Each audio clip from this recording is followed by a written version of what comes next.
شروع کرتا ہوں اللہ کے نام سے جو بڑا مہربان اور نہایت رحم کرنے والا ہے۔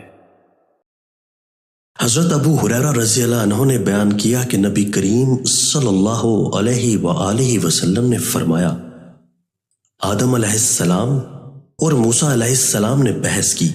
موسیٰ علیہ السلام نے کہا کہ آپ آدم ہیں جنہوں نے اپنی نسل کو جنت سے نکالا۔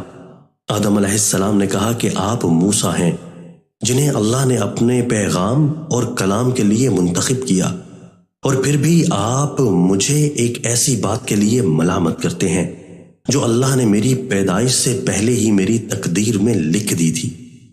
چنانچہ آدم علیہ السلام موسیٰ علیہ السلام پر غالب آ گئے۔